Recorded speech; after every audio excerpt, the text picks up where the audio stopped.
Today we are joined by Oliver. Oliver is a front-end and back-end developer for Avalanche Labs, where he is helping to build out wallet infrastructure.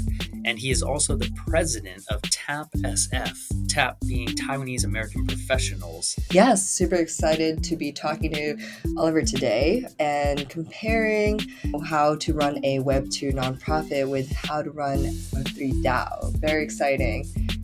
Also diving into what he's building at Ava Labs, a little sneak peek at the wallet that they're launching, and our NFT New York City event with Bu Zhi DAO and TAP New York. Nice. All 100 of us. You've got friends here. 你知不知道？你在不在？我不知道。Welcome to episode 2 of the IDK Show. Are we officially rebranded to the IDK Show, Cindy? I think so. I mean, I like it. Yeah. I think we are officially rebranded from the BZD show, the Bu Zhi DAO show, to the IDK show, which is I don't know. We are stoked to welcome on our official first guest to our second episode, Mr. Oliver. He is a full stack dev at Avalanche Labs, Avalabs, and the president of TAPSF, TAP standing for Taiwanese American Professionals. He's a BZD DAO member and just a overall badass in the space. So thank you for joining us on the first official episode of our first guest. Thanks, John and Cindy. I'm excited to be here. I'm also especially honored to be the first guest amongst so many qualified people. So hope I set a good precedent. Yeah, man. You're at a standing desk, so I think you're already off to a good start. Yeah, I figured if I get that blood flowing, the talking will be more exciting. Nice. I love it. Yeah, moving that body, getting the energy. Awesome, man. I was hoping we could start a little bit about who is the man, the myth, the legend, Mr. Oliver. Could you start off with, what are you doing with Avalabs? And then we can dive into a little bit of TAPSF. Sure. So Avalanche, I joined initially as a front-end engineer working on the wallet. And then after a while, it became clear that, the wallet, there was a back-end portion that was needed. So I switched over to the back-end to help with that effort. Overall, I see myself as like a utility player. I like to hop around projects and just plug the holes wherever they're needed. So nowadays, I work on Avalanche.js, which is the public SDK for JavaScript projects to interact with the blockchain and their node. And outside of work, like you said earlier, I spend most of my time, nowadays it seems like most of my time is spent on either TAP or BZD. In the winter, I kind of live in Tahoe, like unofficially. I had a ski lease there, and I think early on when we had the big meetings, people were like, why are you wearing a beanie? I'm like, oh, it's 20 degrees outside. But yeah, during the summer, I just try to avoid the sun if I can. Nice, man. And that makes so much sense. The chairlifts in the back. I was going to ask, is that just like an IKEA, poster? Is that like, you actually love skiing? Yeah, snowboarding? Yeah, my wife and I are both big skiers, and this is actually, she brought it from her place when she moved in, and it's like a good conversation starter for everyone. Yeah, I love it. I'm a huge skier and snowboarder, and just, that's dope that you spent some time in Tahoe.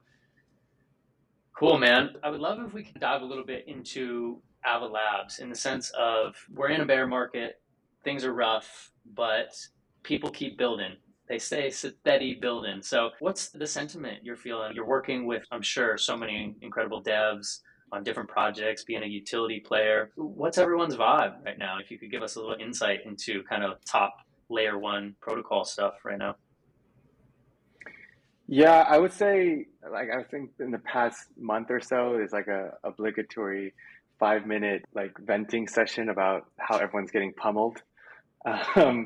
And sometimes I try not to look at the price, but I literally work on the wallet. So it's like I can't avoid it. But in general, the productivity is still quite high. The general kind of attitude is that Avalanche is not Avalanche has good fundamental tech, and the ecosystem is growing. And we just had a conference in Barcelona, and there was 4,000 people there. So those people did not stop liking Avalanche overnight. We still very much believe in what we're building, and the like technical stats are real, right? And doesn't lie. It doesn't really matter what the price is. Like, we're still processing a ton of transactions. Subnets are growing very healthily. We are trying to go into GameFi, trying to bring a lot of users on board. So all of that is still going like just like before. The difference is that the mood is not swinging as much with the market. It's like in this more steady state, I would say. I actually have a question on that, but like they say, people have been saying B market, and it says that instead of bear, it stands for build. And I like that you worked on the public SDKs. Do you see like what else does Avalanche do to like help onboard more builders to build on top of their network on their chain? You mentioned the hackathon. Is there more to We have hackathons around the world quite often. We like our response times on our Telegram and Discord channels is really good, like a lot better than I've seen with a lot of projects, despite I think there was like tens of thousands of people in there like constantly asking questions. I just see my coworkers like this. I'm like, do you guys ever sleep? So I'm really quite impressed with how dedicated our support and BD people are. And overall, when I was at the conference, the one in Barcelona, there's a lot of people who are hyped about Avalanche, not because of the price. Like we definitely had a really good run during the last, let's say, 8 months. But a lot of people really kind of were talking about subnets. They're talking about the time to finality, basically like the real things that we are very proud that is differentiated. So overall, like that says a lot to us as employees. For me, especially as an engineer, who we tend to be in this bubble inside the product. We're trying to get things shipped, trying to get like things to best user experience. But once it kind of goes out to the world, we don't get a lot of chance to actually hear the feedback and hear how people are experiencing it. So being at the conference was actually an amazing time to have that contact. So we're actually trying to send more people to conferences to either speak or just kind of like meet the ecosystem. Awesome. Yeah, Oliver, I think that's first of all, Cindy, I love the B market, the build market. I hadn't heard that yet. And I think that's just so rad. Very, very Web3 internet meme. So I'm positivity. Yeah, honestly, I think I heard right? that. Yeah, I heard that at the most recent conference, Consensus, and it's right what you're saying, Oliver. A lot of people are talking about Avalanche and building on top of it at recent conferences. Sorry, and that's pretty cool. Yeah, it's so like I'll tell you a tidbit that's I think is hilarious. We kind of started pushing subnets, which are, I guess you can compare to parachains, but basically it's a way for you to horizontally scale, right? So we moved a big dApps that were taking up a ton of traffic onto their own subnets. And with that, we launched a CLI for people to basically make their own subnets super quick. So on Twitter, there's actually people doing speed runs of launching subnets. There's one person who's like on the bus and he like takes a couple of rides and says, I just launched my own blockchain. And it's, like, time me. It's like, some dude did it in 40 seconds. I'm going to do it in 30 seconds. And it's actually really hilarious. So I think it's cool that people are just like still having fun. You know, in the bear market, the meme count goes up to keep the spirits high. Yeah, that is where we are undefeated in crypto. So yeah, hang in there, keep building, and love it. So cool, man. And so congratulations with all you're doing at Avalanche. I can't wait to see more of what comes from you and the Avalabs team. But I was thinking in terms of Bu Zhi DAO, what you're doing with TAPSF. Could you take us through kind of a high level? What is, TAP being Taiwanese American Professionals? What are you guys trying to do? You're the president based in SF, but there's kind of chapters, I know, at least in New York, where we're trying to do I think we are officially doing an event. Bu Zhi DAO is doing something with TAP NYC or NY. And yeah, could you take us through kind of high level? What's going on at TAP? Yeah, so TAP, the official mission statements is to improve the lives of Taiwanese Americans in America.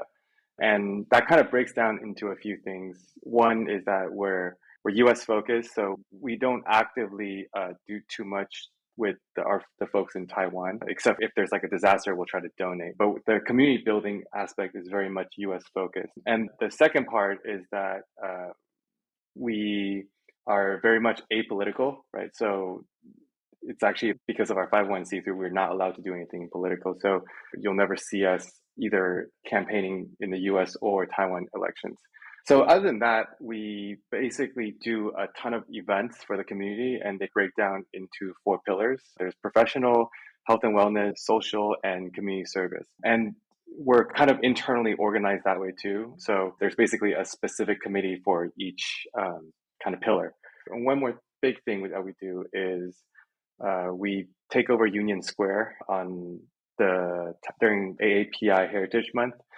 It's like, I think we usually estimate around 10,000 people coming to a big Taiwanese American culture festival. We have performers, we have booths where people will come, like restaurants will come do like a pop-up. We have the OCAC, which is, I don't really know how to explain OCAC, but it's basically a government agency whose sole purpose is to outreach to the abroad Taiwanese people. They'll have a booth and sometimes they'll bring like the Chinese yo-yo, or they'll bring the paper lanterns. It's just like to spread the culture. When we do that once a year, it's probably like our biggest lift the whole year, and everyone's kind of burnt out after that. This year was the first time we had it in 2 years because of COVID.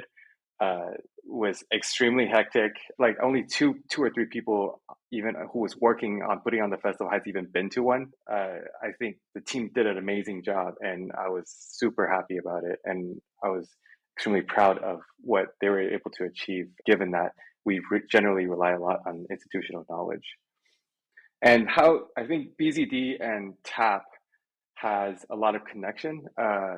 Jackie was a longtime attendee in TAP New York. So early on, he kind of modeled a lot of what he envisioned BZD to be like with what he saw in TAP. It kind of naturally, when he asked me to come in, it was very natural for me to kind of be like, okay, this is how in the back end, this is how we bring these things to you guys. Like anything from how we recruit, how do you get people to talk and hang out with each other? How do you make sure you like incentivize people in non-monetary methods, which is generally the most difficult part of running like a volunteer organization. Yeah, I'm really excited about how we've done so much since I joined in, I think, February. It's grown so much, and we're like starting to really put our name. It's so cool, man. And it just, like you said, it fits so well into kind of the early infrastructure of what we're trying to do with BZD, Bu Zhi DAO.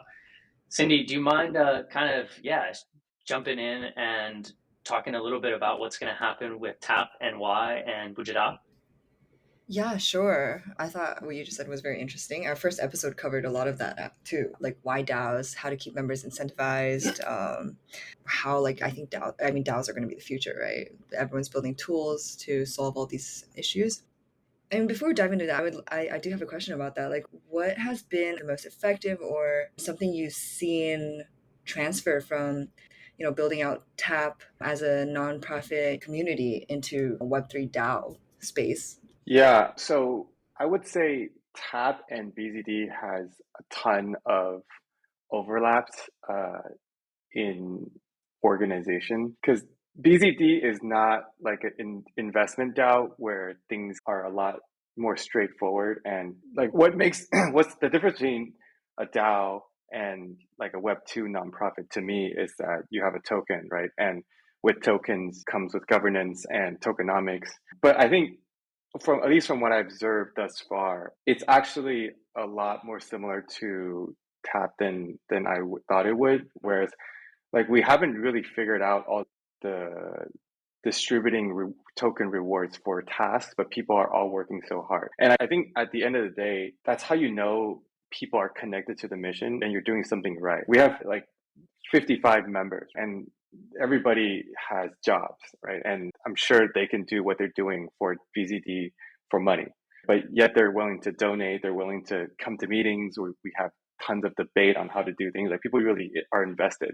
So I think that is actually what the most important thing and what will be like sustainable for BZD, right? Because ultimately your BZD tokens can't be cashed. So if you just relying on that, it only goes so far. Right? People have to connect with each other and the mission. Community. That's right. Yeah, well said, brother. I can't.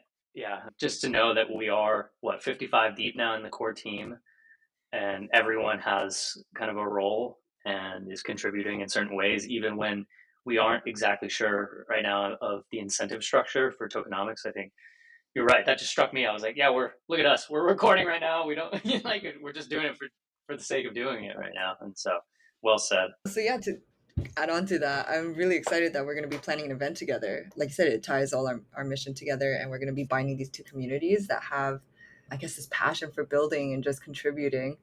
Thanks for that. So we do have a TAP and Bu Zhi DAO event coming up for NFT New York City. And I love that we are two different communities, but coming together just for our passion in Taiwan. Wow, like Bu Zhi DAO is a Web3 DAO. I mean, we all are sharing this passion for just building. We also all happen to either be from Taiwan or have some connection to Taiwan. So that's very cool. So I really like that you shared all the similarities between a Web2 nonprofit and a Web3 DAO. Are there any differences? Yeah, I would say this planning of this event really highlighted some key differences that I've noticed. In the TAP world, we operate like a traditional nonprofit where we rely a lot on donations and sponsorships, right? Where you might have one or two big fundraiser a year, and then you just hope to break even at all your other events. And this kind of translates to basically you can't really make a lot of commitments up front to, like, for example, if you want to reserve a big bar, you want to do a bar buyout, they'd be like, okay, give me like 10K, or you have to hit a 10K minimum at the bar, or we're going to charge you for it. We don't really have the resources to make that upfront guarantee. Whereas I've noticed that in going to crypto conferences, there's a ton of money, maybe less in the past few months, but there's a ton of people willing to sponsor events, either because it's super worth it for them to get their brand out there, or there's just this ethos of being inclusive, which I think is shared between the two communities. But what this actually translated to was that people are used to going to Web3 events there's always VC sponsored happy hour, or XYZ DAO is doing this, whereas TAP has to be a lot more budget conscious. Initially, I think we wanted to do like a drink ticket sale to make sure we get over the bar minimum. And then actually one of our members just decided to sponsor the whole thing, and he became like a name sponsor, right? That's probably like a critical difference in the way you view events and event planning. And I think it's awesome that we have this kind of common thread of we are both very good at like gathering people, right? But how events are executed, I think it's cool to kind of explore the different sides of that. Yeah, I love that. The inclusiveness, and shout out to who sponsored it. Proxy. Shout out to Proxy just being like, yo, let me get the bar tab for you guys. Yeah. It's amazing. Yeah, that's amazing. When are the dates for the NFT NYC Tap NY meetup? So it'll be a little bit like a pregame for NFT New York City. It's happening June 20th, before all the major events, around 7 to 9 or later. Free entry, like we said, sponsored by Proxy, which is amazing. Also a member at Bu Zhi DAO. And we're just there to meet a lot of Taiwan builders in Web 2, Web 3, Web 1, all of the above and below. Yeah, so cool. And I hope that really goes well. Cindy, you'll be there for that, right? Yeah, I'm super excited. So I've been helping with the planning as well. So very excited for that. Nice. Yeah, I'm bummed I can't get there. It sounds like unfortunately Oliver can as well, but hope you guys have a great event. And hopefully we'll be having more of those. Maybe the next one being in SF with TAPSF. Yeah, that'd be great. Nice, man. So I was thinking, Oliver, what we think about as a DAO, kind of the structure and the infrastructure of this elusive DAO, meaning, do you have kind of a high level vision of what you want BZD to be for, like a healthy DAO structure? Yeah. So I guess one of the big contentions lately has been what it means to be a member, and how do you balance that with the mission, which is to spread the ecosystem and which means you have to be very inclusive, right? Like, for example, when we actually start doing events in Taiwan, I think it might be unreasonable to expect everybody has the amount of ETH that's required. But we want to stick to our word. And if we say we're there to help the ecosystem, we should be doing a lot of these public service types, right? But at the same time, the DAO has to be sustainable. We do spend a lot on our members by doing merch, NFT drops, physical cards. Members get free drinks at events like the Bu Zhi DAO TAPSF event. And these are things that are going to like pile on. So me and Jackie go back and forth all the time on what the right model is and how we can make sure that, but not just because we fundraise doesn't mean that we're going to run out of money in a couple of years. We want to keep it thriving. We want to keep it like scalable. So there's a lot of nuances, but I think ultimately everybody's heart's in the right place. And we generally are not super fussy about the rules, and nobody's been like, oh, like, why did this person get to do this? They're not a member. We're working on it. And I think as far as I know, a nonprofit DAO, I've not seen too many examples of it. At least I feel like we're on a frontier, and I'm like just squaring DAOs with like which attribute do you take from either? And you kind of experiment and you adjust by getting feedback. Luckily, everybody's been incredibly patient and forgiving of the infra pod. We've definitely changed our minds a few times, but we'll get there. And we definitely have the DAO's best interest in mind. And we want to make sure that this will be around for a long time. We've heavily invested our time into writing up proposals, getting votes, etc. Yeah, that's great to hear more about the infra and how you're working on that. Could you tell us a little bit more about what you're doing in Bu Zhi DAO? Sure. I feel like my biggest job is to debate with Jackie on every aspect, but officially I'm part of the infra pod and the product pod.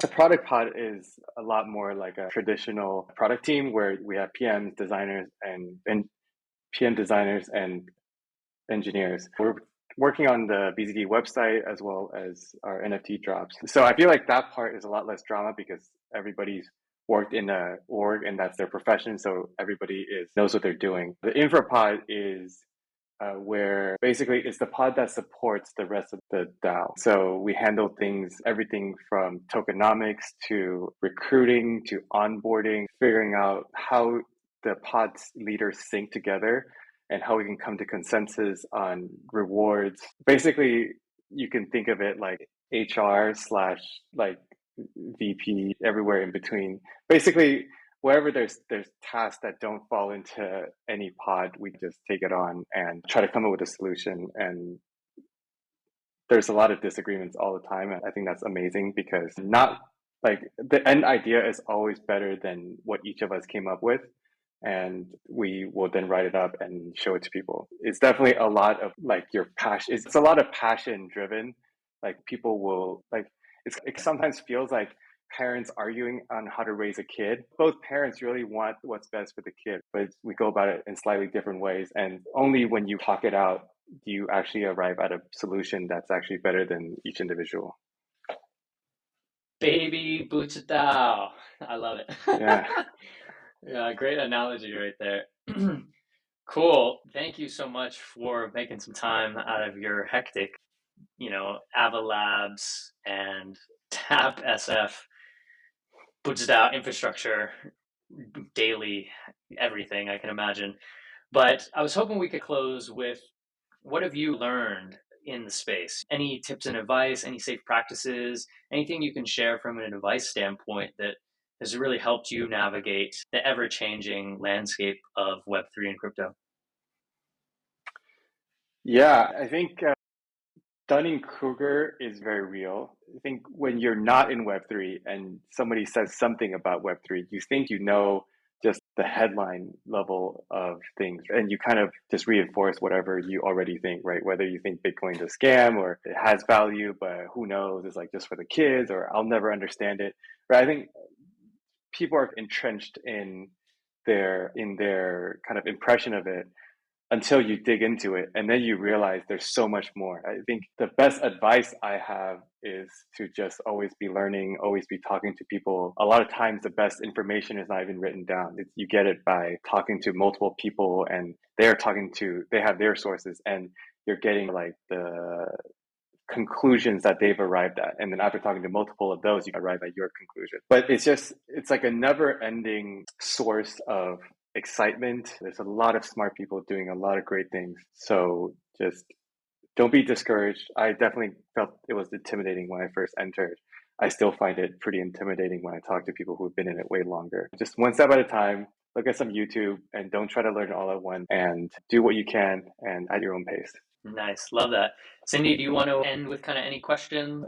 Thanks for joining us today, Oliver. That was a super insightful talk. Love the comparisons between nonprofits and Web3 DAOs, especially the insights into Ava Labs and what's going on there. I think John will take it away with more information. Yeah, thanks, Cindy. Thank you for joining us too, because I know you're bouncing around Texas from Consensus. You're in potentially, I think, New York now for NFT NYC. You're a traveling woman. Yes. So very cool.